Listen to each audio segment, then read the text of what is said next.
It's better. So I'm not going to use a video. So it's plainly it's a synchronous learning uh, with all the audio only without the video. All right, since we have a female Middle Eastern learner here who might probably affect their cultural, you know, norm. So might as well not turn on the video. Just like we had with Asil last time, I think we had two online classes before. So Asil is saying that she can actually hear me. So she prefers not to probably talk, so she just wants to listen to. All right. Okay, so let me share my module 6.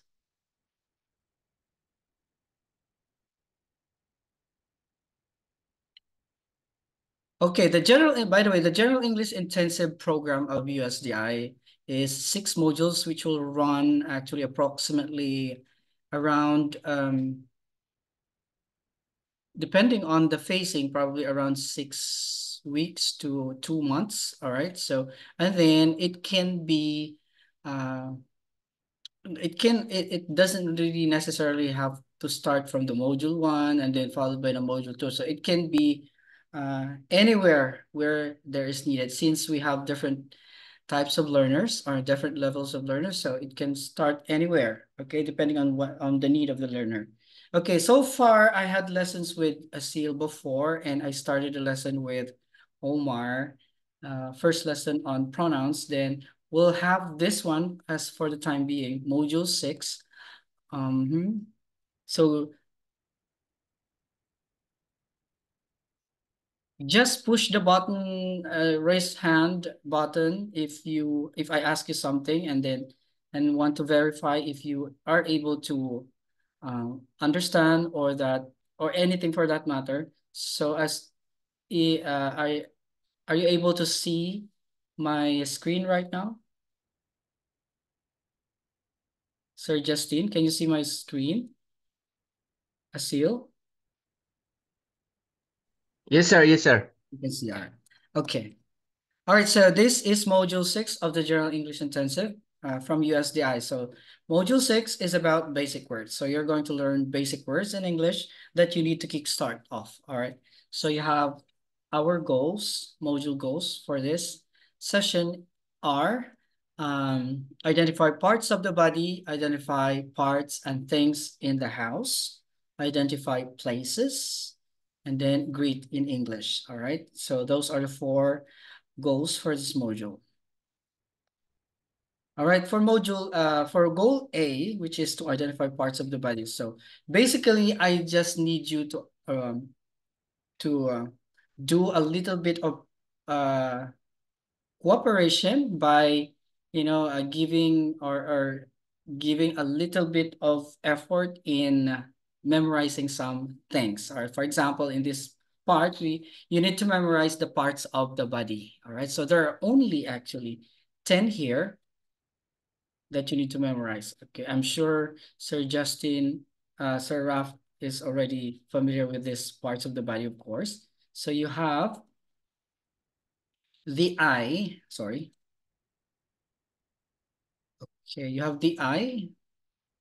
Let me minimize the tool. All right. You have the eye. Okay, so basically we have 2 eyes actually on our face. So eye is the singular form. Mufrad. Jama eyes. Fi mujud S. All right. There is S, of course, if you make it plural. We only have basically 2 eyes. Okay. Then we have nose. We have nose, only one nose, of course, with 2 nostrils, the holes, of course. And then arm, we have 2 arms, okay, the left and the right. Then we have leg. We also have 2 legs, okay? Jama legs, okay? Left and right leg, all right? And we have knee, 2 knees as well. Knee. So knee is pronounced knee without the K, asil, okay? K, shil, all right? So you just say knee, mafi knee, okay? Knee, all right? Next, we have foot. Okay, of course, we have 2 feet. Okay, 1 foot. Okay, mufrad, foot, F-O-O-T, foot. Okay, but jama, plural, feet, mafi, foots. Okay, feet is the plural form. Okay, and then we have hand. We have two hands. Okay, right, of course, right and left. And I have a message from. Yes, Asil, there is. Yeah, there is. And also there's another. Okay. Asil asking me question art. And then we have mouse. Okay. Yes, yes. All right. It's Sir Raf. Okay. From USDI. Then we have ear. Okay. We have two ears. Then we have head. Okay. A recap just for the sake of our different learners. We have eye again. Eye, nose. Okay, if eye is eyes for plural, nose, then we have arm or arms. Filipino, Asil. It's a Filipino. Okay. And then we have leg. All right. All these parts, this one, as you can see, this is the leg part. All right. Then we have knee. Knee is the part where you can bend. Okay. This part here is the knee. All right, Asil, you're welcome. And then knees, you pronounce knee without the K again, knee. And then the plural form, knees. Then you have this part is a foot. And then if you say 2 feet, okay? 2 feet. We have 2 feet, 1 foot. The right and the left foot. All right. Then we have arm. Sorry, that's not arm, that's hand rather. Hand. This is hand. All right. And right and the right and the left hand. Okay. Then we have the mouth. All right. Mouth. TH at the end. Mouth. Then we have ear. Ear. We have 2 ears. Then there is head. Okay. Head. Okay, so those are the 10 parts of the body that you need to learn and memorize, Asil, okay?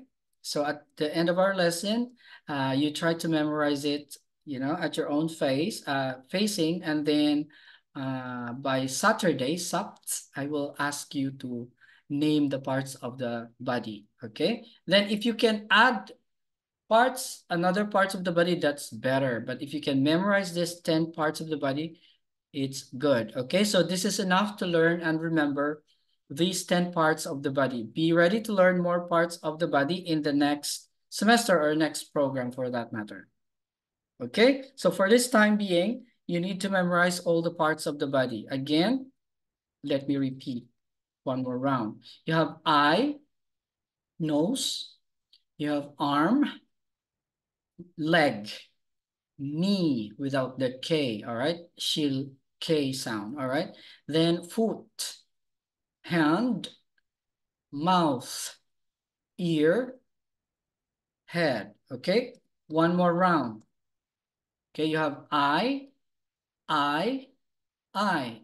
You have nose, nose, nose. Arm, arm, arm. You have leg, leg, leg. You have knee. These are the knees, okay? Knee, knee.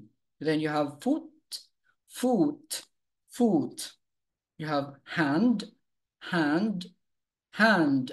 Mouth, mouth, mouth. Then you have ear, ear, ear.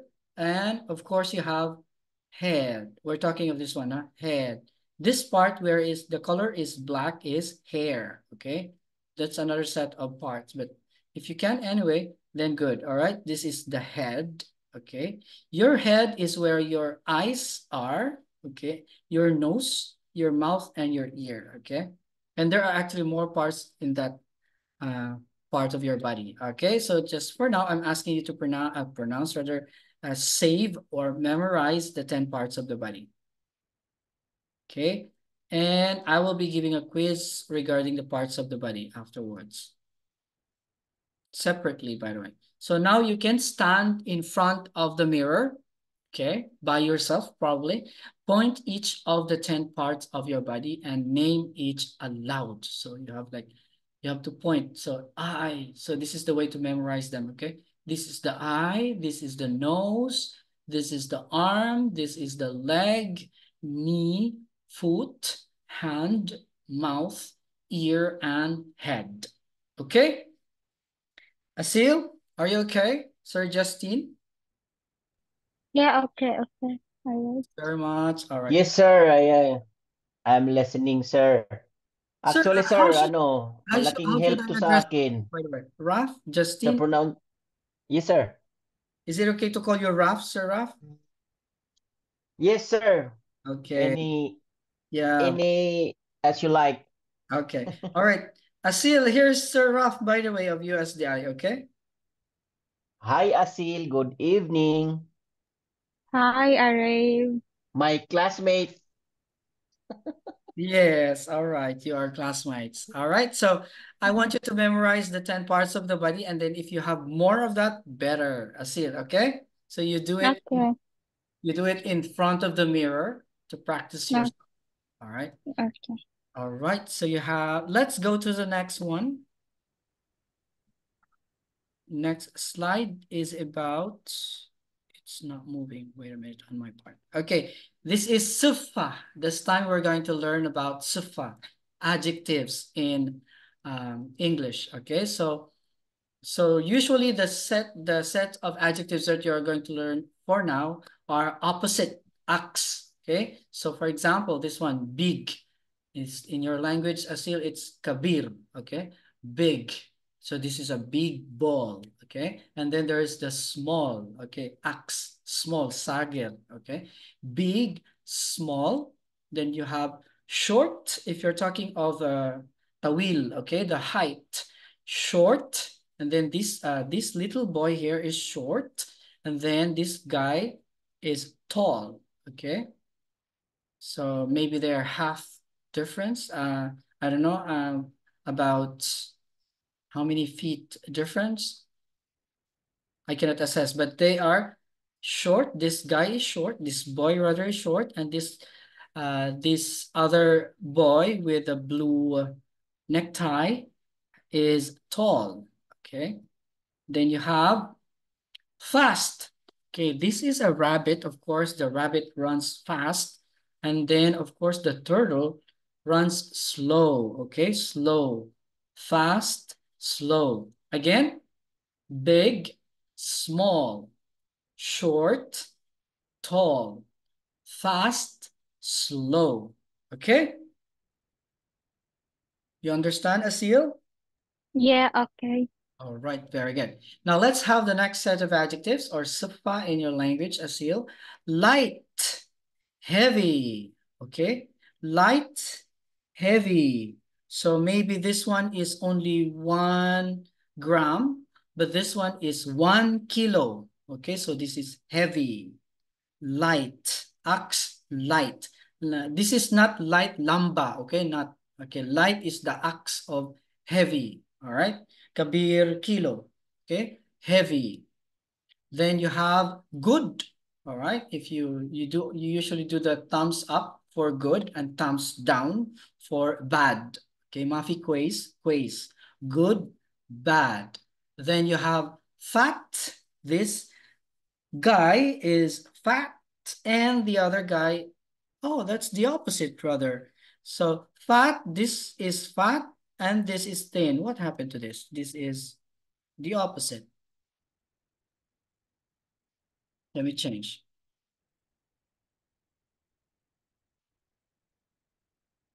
Okay, so that's it. Rather, this is a thin guy here, thin, and then this is a fat guy, okay? Or a healthy guy, all right? Now you have next one, near, garib, okay? This monkey is near All right, near the tree this time. But the other monkey here is far, ba'id, okay? Far from this tree, okay? So let's get back. Light. You pronounce this light without the G and the H sound. So it's just light. This is heavy. This is good, bad, thin, fat, near, far. Okay, one more round. The other set of adjectives. I went back a little to the next slide. All right, we have big, small, short, tall, fast, slow. Again, big, small, short, tall, fast, slow. Then we have light, heavy, light, heavy. We have good, bad, good, bad. Thin, thin, fat. Okay, thin, fat. Maybe this guy is only 40 kilograms and this guy is times 3, maybe 100 kilograms, maybe like that. Okay, so he's fat, okay, because he eats a lot. Okay, now we have near, garib, okay, near, far, baid, okay, near, far. All right. Next set of adjectives, we have dirty, all right? Dirty, clean, all right? So these dishes need washing.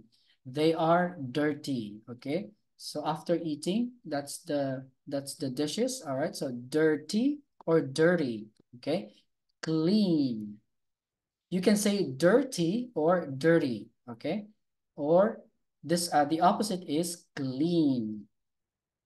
Then we have late, ta'akar, okay? But then early, badri, okay? Late, early. So look at that guy. He's still sleeping. He's late for work, okay? Now this guy is early for work, okay? He wakes up early. For example, he wakes up at 5 o'clock in the morning. But this guy is already what time is this? This is very late, like around 10 already, very late for work. Okay, late, early. Then you have beautiful, okay, Jamil, and then the opposite, ugly, all right? Beautiful, all right? Ugly, all right? Next, thick. So as you can see, there's two books, all right? The one is very thick. Can you see this one? Thick, all right? Kabir, you know, the thickness is like this, all right? Thick and then very thin, okay?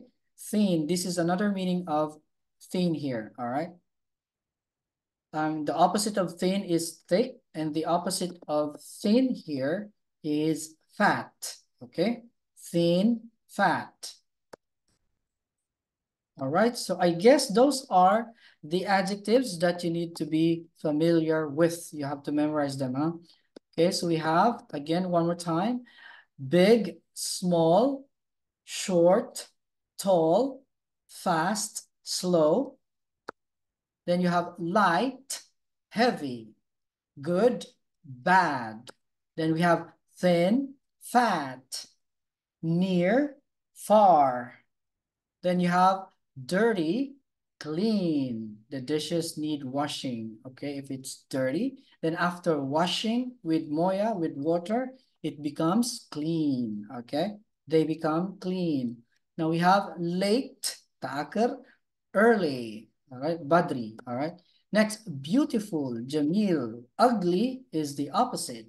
Beautiful, ugly. Then you have thick. This is kitab, very thick kitab, book, all right, thick, and then thin. All right, so those are the adjectives that you need to memorize, okay? I hope, Asil, you can memorize, okay? Okay, somebody's sending me a message.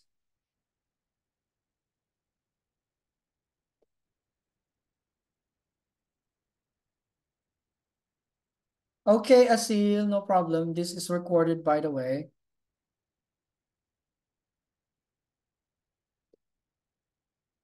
All right. So,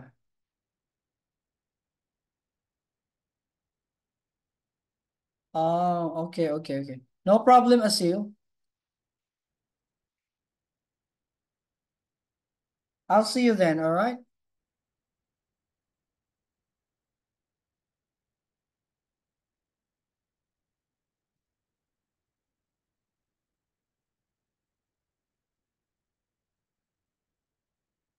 Thanks very much, Asil. So please memorize the parts of the body and the sifa adjectives, huh, Asil? Okay, thank you very much, Asil.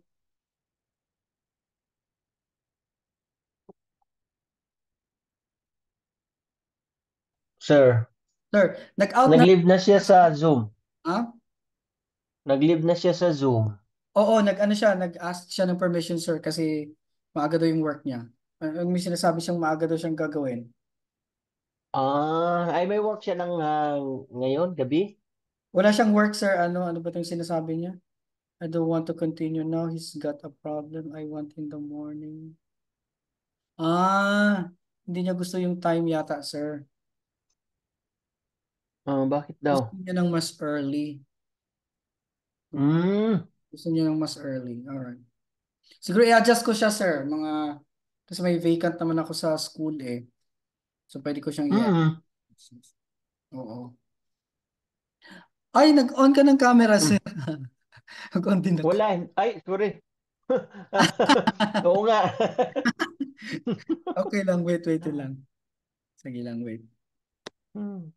Ayun si Asil, baka sa bagay, Wala na kilala yata naman siya. tayo ni Asil. Nandyan pa ba siya? Nag-join siya ulit. Nandyan siya ulit? Mm. Okay. Nag-join siya, nag-message ata siya. Ay, Kaya nawala na, nag-leave na ulit. nag-leave na siya. Yes, yes, yes. Saan ka nga ulit Nag-send lang ngayon, siya. sir? Nandito ako sir sa Turaif. Turaif. Malapit ba yan sa Tabuk? Sa Tabuk, opposite side, yung Tabuk. Dito kami sa north side. Opposite Sa side. Malapit kayo sa anong bansa, northeast. sir? Malapit kami sa Jordan. Nandito yung diri ang agianan paingon Jordan na diha malabay mga bus, mga trailer. Di ay. Wow, very Mm. nice. Unsay Pinaka naa diha, sir? Unsay naa diha sa Turaif? kuan manina ay kanang Diti na siya? development diri sa ha? Diti na siya? Kuan part pagyapon ni pero kuan na ni pinakatumoy na last second to the last na ni nga lugar sa Saudi sa north area. Oh. Na manggoy kuan diri mga siguro i-develop to ng Saudi Arabia kaya nagkuan sila og mga power Hmm. transmission line sa mga electric power ba kay naamay nagtukod man sila dako nga industrial diri Mao ba ng niyong? na may Dol sa niyong? lahi po tong niyom. Lahi pod. Mm. Oh. Industrial kuan King Salman Industrial. Oh, I see. Unsa gani Oh, mong work wadi gani wadi siya jud man. ka, sir? Unsa gani mong work jud? Sa kuan man mi sa tech support sa Engineer man communication ka no line or sa unsa kay ka? by profession. By profession engineer. Hindi ba? Oo. Dahil Tapos dahil yan profession no sa USDI, okay. ang trabaho ko lang gala-gala. Sana all. Sana all nga. Oo. Ka-workmate man dahil mo si Namanggoy. no, si Junel Oo. sa mong company. Kauban mi. Oo, siya unta akong kauban dire nya. Anak ko wa may mabilin sa school kay preparation ra ba sa test mo tuwa na lang na ako siya gikuyog. Mao lagi. Nag-review ba mi Mm. karon? Mo nag-take Nag-review na mo karon? NC2 no. Oo, caregiving pero naa pa may healthcare ug kuan. Mag-take pa ka karon. Mag-take bala ko mag-take og healthcare og kuan ambot lang kay wala man ko Elderly. ka-review, late naman. May na. Ambot og unsa pa kong makauli. Ah. Gamay ra mag-difference yata pag ano, nalay difference pag elderly. I-explain mo dyan. Konti na lang. Kaya ang elderly daw, Six, murang ano siya, mag-prepare six ka og stations. meals, Six tapos stations. bed making, Mm. tapos lifting out, ano ya, transferring ata from bed to wheelchair. Oo, ano siya. Oo. Sa bagay, kabalo-balo naman taana noon sa mga, Mm. ano na lang, konting furnishing na lang. Pero kadaghan ba sa memorization? Ay, makaurat. Ikaw pa, kaya. Makaurat siya. Sinusundan ba ya, sinusundan ko ba ya yung mga post mo sa Facebook? Ah, talaga? Ano yung post yung Oo, mga lessons? mga, lesson. Ah, oo, Sinusundan kasi ano ko. yan, intent pa, ano yan eh, up to date siya na lessons ng current curriculum namin. So, every time may lesson ako, at the same time, pinopost ko na rin sa Facebook ko. So, Oo. hindi siya everything, of course. So, parang patsi-patsi lang siya ng lesson na. Oh, parang ano lang siya ba? Parang preview lang, mga trailer lang. Yes, yes. Pero may matutunan ka rin naman eh. Yes, meron. Actually, to tell the Mm. truth, kahit ako may natututunan ako eh. Kasi iba yung learning natin ng English sa Pilipinas eh, as compared to English as a second language. Oo, sir. May difference eh. Kasi ako, for talaga ako sa pronunciation eh. Alam mo Ah, naman, Bisaya ang dilaw niya, wa pa naanad og kay pagka-graduate na ako, mostly pero ang country nga unsa ako dyan na ang profession? nag Engineering jud no, di ba? Unsa nga engineering gani? mm, computer. Computer engineering. Wow. Mm. Sa communication ko na ano karon sa communication Oo. work I see. niya. Alright. Ang akong unang naagtuan nga nasod incheck sa Taiwan na di pod Taiwan. wa po'y English kayo di na Di ba English bako-bako na tagsamot. Pag amot diri Saudi, samot ka English bako-bako. So, sir, seryoso ka mag-join ka sa ilaha kay sendan ti ka og pre-assessment para ma-assess nato imong English language level. Oo, lagi. Sendan ti ka og pre-assessment. Sige, Kabalo sige. ka kung unsa imong English level para maano nato matbalan nato kung unsang approach sa imuha jud kung unsa nga asa ka nga program dapat ibutang. Sige sir, Sendan sige. ti ka mga Mm. siguro ugma ba? Pwede ba ka ugma mag-take sir o pre-assessment? Kung dili ka busy. Ugma. Ingani nga oras pwede. Nga Or kuha mo na siya, later asynchronous lang time man pwede siya sir, naman. dili siya live. So mag-send lang ko sa inyong Okay lang. file. Tapos Magsing lang ko. meron siyang time frame ha. Ansiran mo siya, then i-send mo sa aqua back. Okay, sige. Naka Google Form? Hindi, naka-PDF file siya. PDF So lang ang siya. pagsagot mo is ano siya it's parang anong tawag doon? Kasi asynchronous ang tawag eh. So ibig sabihin, ikaw bahala sumagot. You want to be honest how you answer or you want to cheat. So it depends on you. But if you want authentic you Oh, want authentic result, then you have to do it with all honesty to answer. Then screenshot, tama. take a picture, then send mo sa akin yung answer mo. Then i-assess natin kung anong level ka. Sige sir. Meron Parang siyang kakahiya baka beginner's mode pa na. no, huwag kang mahiya. Huwag kang mahiya kasi natural actually yan na tayong mga Pinoy, actually good naman tayo sa English eh. Kaso, when it comes to English language, English as a second language, medyo poor tayo. So naturally. So, except Mm. siguro sa mga a few ESL teacher na katulad ko na medyo may edge. Pero generally, Oh. yung ESL talaga natin is not that good actually. So, naitatawid natin yung communication pero marami tayong sablay, maraming parts na kumbaga tayo ay sablay kasi nga that's not the mainstream. Yan hindi man nating mother tongue kasi natin hindi yan ano eh. Aside from the fact na hindi natin mother tongue and also in the Philippines sa mainstream natin iba yung approach sa learning English natin Mhm. katulad ng ESL. Iba kasi yung panahon natin nag-aaral pa kasi hindi naman inaano yung English eh. Hindi Oo. parehas karon may mga English school Mm. talaga for English, pwede ka talaga sa Oo. mga kids Yes, for yes. the past 10 years. Oo. Inano na nila yung mga English. Kaya, Mm. Kahit nga sa ano natin, di sa bale? even in our amongst our instructors sa USDI, kasi 'di ba naging student Mm. ako, so nag-take ako ng classes nila, so marami talaga, sobrang dami silang dapat pang matutunan that it can act Oo, kasi, can actually enhance ng teaching nila if they can be you know if they can have better communication skills. kasi in my part, I accept ko talaga ano yung aking communication skills talaga. I'm not confident. Hindi talaga ako confident sa aking level of Command of English. Yes, English. Mm. exactly. So, Kaya siguro kailangan ko improve yung akong pronunciation saka mm, siguro mag-ano na rin ng mga yes, mag-start na rin siguro ng review mm, reading yes. kasi sometimes nauubusan ako ng vocabulary eh. Minsan na natutunga nga ako, ano ba yun? Ano ba yung Hindi ka ba gusto ano, sir? Hindi ka ma-explain? mahilig magbasa? Hindi ka mahilig magbasa? Hindi.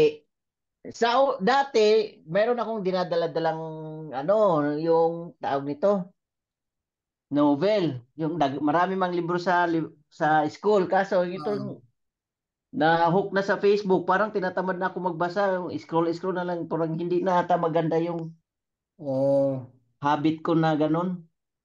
Kasi when you are a wide reader or you like reading, so pag gusto mong mag-improve yung pronunciation mo at the same time while you are reading, ano yan tawag doon, it entails so much effort if you really want to improve Mm-mm. your accent or your how you Minsan express ang things, pronunciation, ganon.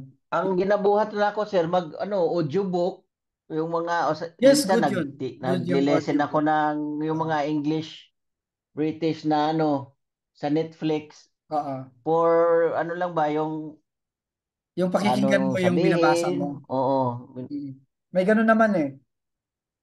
Yung i-play mo lang siya, then while it's playing, you are reading. Yeah, that can help out. Mm. Yeah, improve your pronunciation. Pero for me as a teacher, uh, the best way actually to learn reading holistically in a sense that you also imbibe how you pronounce each word, new words that you learn, is yung exert ka ng much extra effort. For example, yung while nagbabasa ka, um, may encounter at may encounter kang new word eh, di ba? So parang Oo, may interrupt yung pag-intindi mo sa binabasa mo dahil hindi mo alam yung certain word. You don't know a certain, nag-join si Asil. yes. So if you don't know the certain word, you check the word. For example, so in Google right now, you can actually check easily. So the word, the meaning of the word, sample how the word is used in a sentence, and then also the best thing about this is that you also are given the pronunciation, how you pronounce the word. So you can Mm. play the audio, then hear it, then practice it yourself. So while you Yes, are that's true. yeah. So when you learn a new word, you have to do a lot of things. Okay. So you have a journal of the new words, write the word, then write the meaning of the word, and then write the sample of how the word is being used in a sentence. So pangatlo na. Then here, listen to the way the word is pronounced, and then recite the word. Practice it correctly the way you hear it, like that, and then make your own statement out of that word. So di ba, ang dami mong gagawin dapat to learn a new word. So yan, so it will really interrupt, but that way of learning is really holistic kasi in that way, kasi if you learn a new word, for example, bigyan kita ng word na maybe hindi mo pa na-encounter. uh, Wala akong maisip na word ngayon. Okay, wait. Kahit ano, sir, marami akong hindi pa na-encounter. Holistic. You know the word holistic? Oh, I understand the word. Okay, what does it mean, sir, by holistic? Holistic. Yes. Holistic meaning Mhm. ano siya, yung parang hindi ko ma-explain pero Okay. ah Huwag kang mahiya, sir. by oh, holistically Mm. meaning ayun nga sinabi mo no tulad sa USDI so holistic approach like kung magtuturo tayo like meron tayong hindi lang sa skills kundi sa attitude, Mm. Yes. sa values. Yes. So holistic when it comes to treatment naman holistic din yung approach ng treatment natin sa yung mga may mga Mm. sakit, no? Yes, yes. Oo.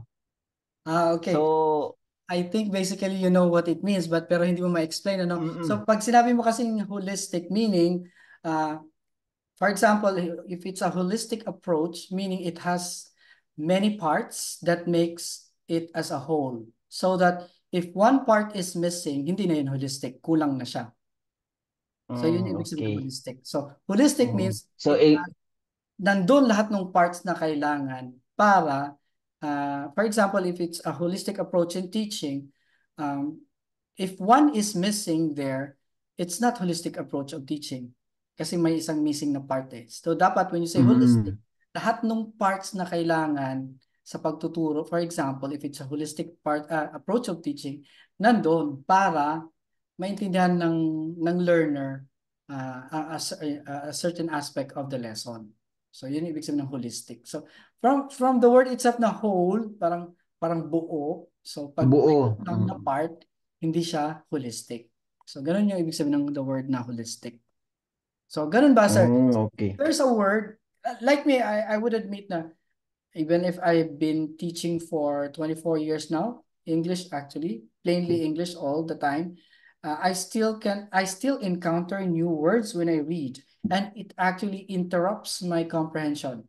So that's okay actually. So don't be affected by being interrupted with those new words. So minsan kasi when we're reading, we try to understand, for example, in a statement, in one sentence, there's one word na apektado yung comprehension mo kasi may isang word doon na hindi mo maintindihan. Mm.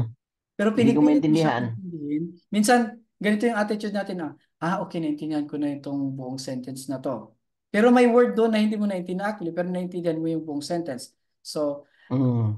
meron tayong two types ng learner. May learner na, okay, naintindihan ko na yung buong sentence, okay na yan. Pero may learner naman na, may isang word doon na hindi ko naintindihan. Naintindihan ko yung buong sentence, pero may isang word na hindi ko naintindihan. Kailangan intindihin ko siya. So, i-check ko siya ngayon. Paano ba to i-pronounce? Hindi ko alam kung paano to i-pronounce, anong meaning nito, paano gamitin sa sentence. Kaya ko ba Para tong, sa nung tulad kaya ko ba nung to gamitin sa isang sentence ng ako lang, just like ko matutunan. Ganon. So, yun yung type na learner na dapat tayo, yung second type of learner na yun. Kasi, just like the other night I mm, was watching an interview with this Tony Talks. mm, okay. Tony Talk. Si Then Tony Gonzaga? meron siyang guest. Ah, Then mayroong doon guest na it siya naka-interest me kasi she was being interviewed then she mentioned mm, about yung personality niya, mm. ganito, ganyan. Then sabi yung first time ko, parang first time ko na-encounter yung phlegmatic. Prag, Phlegmatic, I'm a phlegmatic person, sabi niya. So, ano yung mm, phlegmatic? Kaya sinerge ko sa YouTube kagad. Pinost ko muna yung interview. Ano yung phlegmatic? mm, It's a kind of attitude pala ng or tawag niyan. Kind of personality, no? mm. Personality ng tao like introvert. Actually Phlegmatic. natutunan ko tuloy na there is four kinds of personality yung tao, no? Merong Yes. oo. The inig kasi may there if you search naman sa Google it will come like suggestions of words ganito Mm, so sinearch ko lahat. So, mm, okay. So now I understand. Kaya I Mm. understand, naintindihan ko yung personality ng guest niya. So Mm. ganun. I see. Oh, ganun So ba, tama, sir? So, naka-relate ko sa sa sinabi mo, sir. yes. Yeah. So, we Mm-mm. should be that type of learner. Yung parang hindi tayo dapat masatisfy na, oh, okay na. Okay na ako. Alam ko na to. So, hindi ka pa okay pag halimbawa, yung word na yon is naintindihan mo lang tapos hindi mo naman kayang gamitin in a sentence or in a situation. Oo. Right? So, dapat holistic yung pagkaunawa mo sa word para mag-expand yung vocabulary mo. So, ganun yun para, that's the method so that you'll be able to expand your vocabulary. Kasi pag the more vocabulary you have in your mind or in your command, the more you become very expressive actually. So, marami kang ngayong choices to express a certain thing. So, hindi lang Ay, ngayon, tama yan, sir. Yes, agree ako dyan. huhugutin mo na lang, oh, ganito. I want to express it this way. I want to explain it this way. Pag marami kang vocabulary, marami kang expressions, marami kang way to express yourself, magiging talkative ka ba? Mm. Tab. Dati, dati kasi, Mm-mm. siguro nagiging lazy na lang ako. Dati meron akong daladalang book, ay yung notes, tapos Oo. nagbabasa ako, tapos pagka meron akong word na Oo. na-encounter, sinusulat ko yon, sinusulat-sulat, ganyan. Tapos, yun, tulad ng sinabi mo nga, tapos minsan, pag nagsasalita ako, ginagamit ko yung words na yun pa. Ngayon, hindi ko na ginagawa, nagiging tamad na, ewan ko. Mm.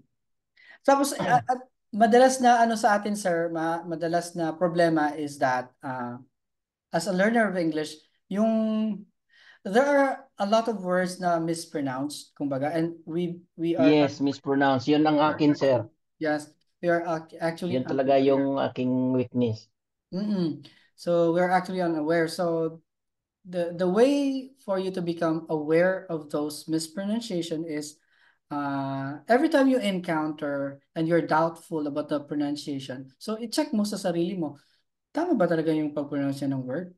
So pag doubtful ka, hindi ka 100% sure na tama yon, then might as well check talaga kung ano yung pronunciation ng word. So there is Google. Mm. Ngayon kasi way back 2008, Google was not reliable when it comes to, vocabulary or any information for that matter. Hindi siya reliable before. But recently kasi from I don't know if since 2013 ba, it becomes reliable na.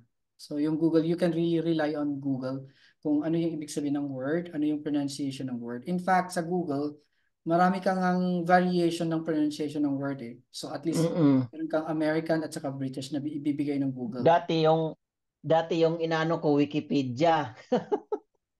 Yes, Pero parang Wikipedia. Wikipedia ata. It Meron has din become silang reliable. sablay. Reliable na Mm. siya ngayon actually, sir, yung Yung Wikipedia. Wikipedia. Mm. Nagiging reliable na siya, sir. So, but still anyway, uh it's best to have the physical dictionary, of course. But anyway, these days, meron naman tayong online dictionary. So you can have them. Actually, you can just Google them. Then you can check the pronunciation of the word. So when you check a new word, so hindi lang sa, dalawang bagay lang usually eh. Paano bigkasin at anong ibig sabihin ng word. Ganun lang yung approach natin. So hindi, that's not holistic.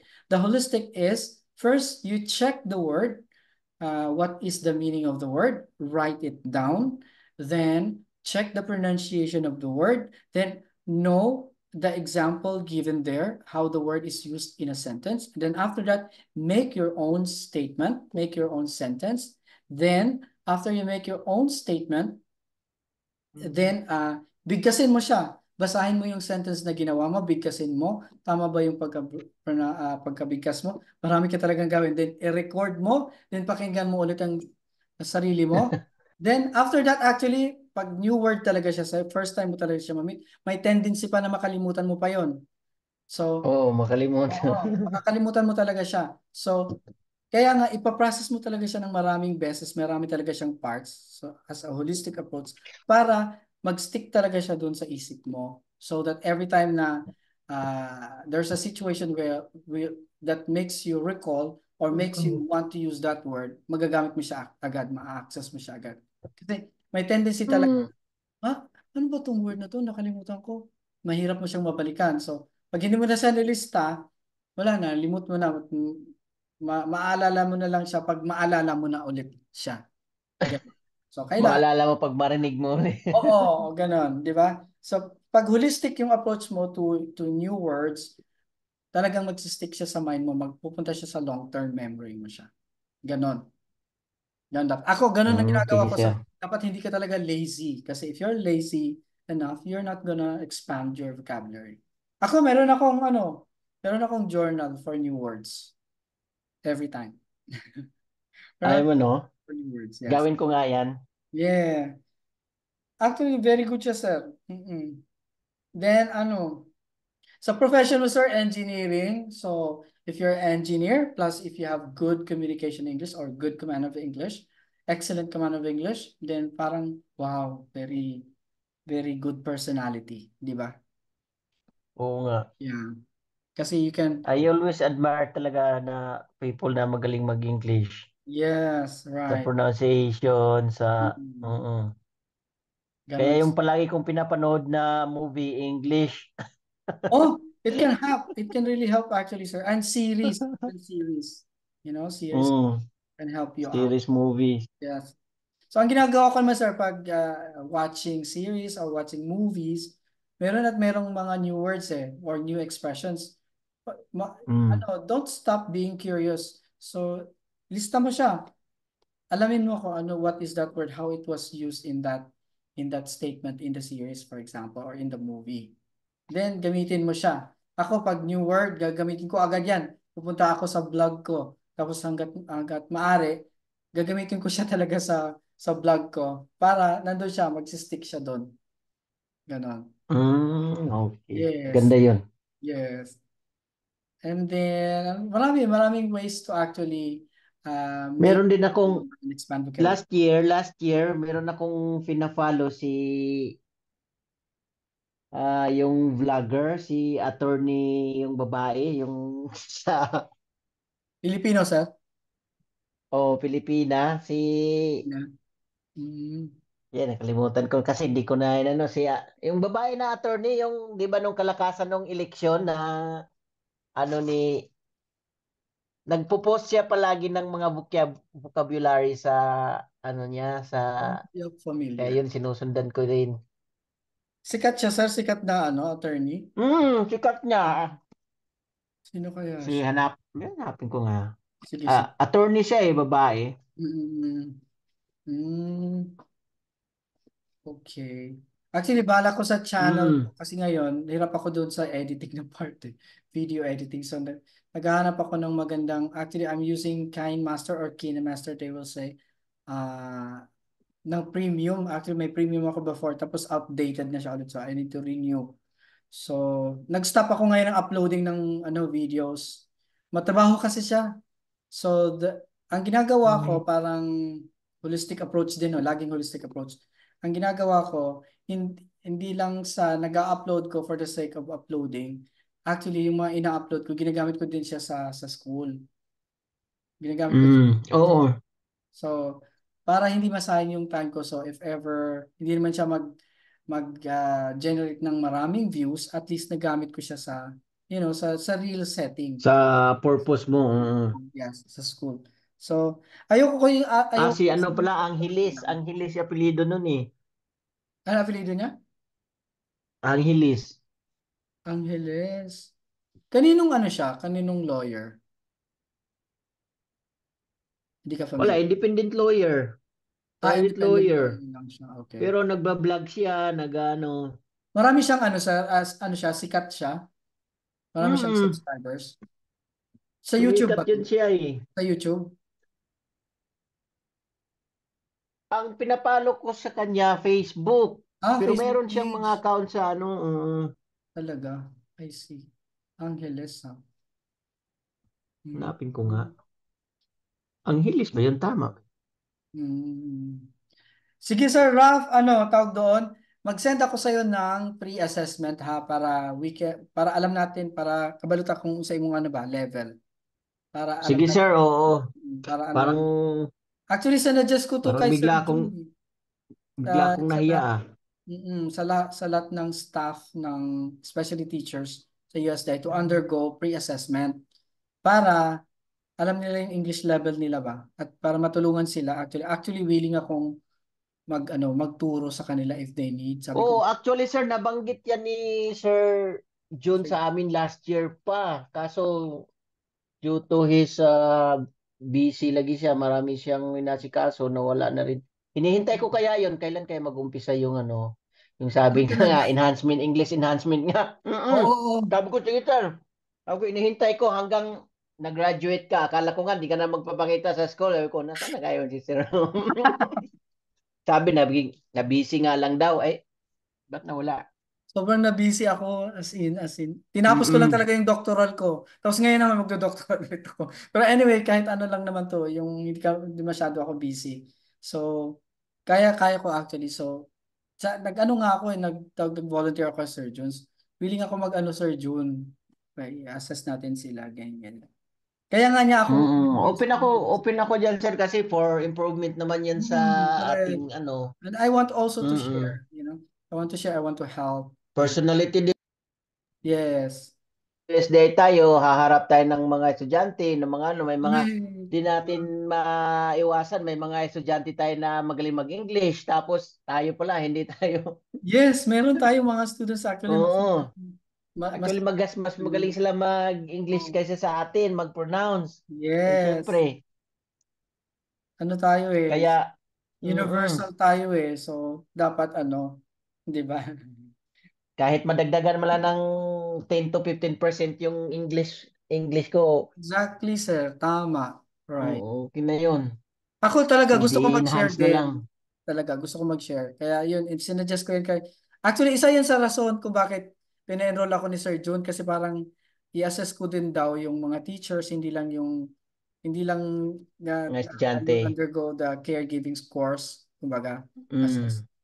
So, pinaano nga niya ako gawa ng report daw, ang ganyan-ganyan, para kung ano yung kailangan ng teachers at the same time. And at the same time, I'm learning also. Kasi para maintindihan ko mismo yung program, para Mm-mm. paano ba ma-integrate yung communication or English. English proficiency, communication.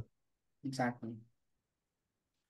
Actually, Tama, ready na sir. at lahat ng programs ko ready na siya kasi curriculum development ako member sa school namin. So ako yung member, ako yung gumagawa. So Mm. madali lang siyang At least, sir, gamitin. meron ng katandim si Sir June Yes. Yun sa no. mga curriculum making, sa mga hindi namin si Yes. mahirapan. Okay, Nandyan Sir ka. Rob, baka ka na. It's 9:30 na kasi. So para Hindi, makapag okay lang ako, sir. I Sige, will message ikaw. you bukas sir ha kung kailan ka pwedeng mag pre-assessment. Ano Oo, kaya? sige, sir. Anong time kaya Sige, sir, sir? let's. Ay, basta i-message lang kita ha. Kasi may time limit Oo. kasi. A certain time lang siya. Tapos ibalik mo dapat sa akin yung sagot within a certain time. Okay, Okay, sige, sir. sir? Oo. Okay. Thank you very much, sir. Wala na Sige, thank you, sir. Thank you. Thank you very Thank you much. so much. Yes. Okay. Bye Oo. for See now. you soon. Oo, see you soon. Pagbalik mo, sir. See you soon. Mm-mm. Magtitake Sige, ako ng sige, next sir. month. Thank you. Nag-commit na ako kay Sir Jun. Sabi mo magtitake ako. Nag-review ako. Magtitik ka ng NC2, oo. Yes. Actually, willing din ako. Gusto ako mag-take. Gusto akong mag-take para Kasi, sir, pagka 5 month ba yung nakapag-NC2 ka, pwede ka mayroong tinatawag na, mayroong pang inaano si sir nga TM. PM nga daw sa. Teacher Trainers Methodology, o Oo, yes, yes, yes. TM. Para after ng Mm-mm. NC2. Okay, sir. Sir Ralph, ingat dyan. I'll see you when Sige, bye-bye, sir. Thank you so bye-bye. much. See you Good in our next evening. online session anyway. If we Ah, other. sige, inform mo lang ako, sir, ha? Sige, sige. Thank you. Ingat. Bye-bye. Thank you, Ano pa sir. bukas End ko Mm-mm. na ha. Sige, sir. Oo. Okay, bye-bye.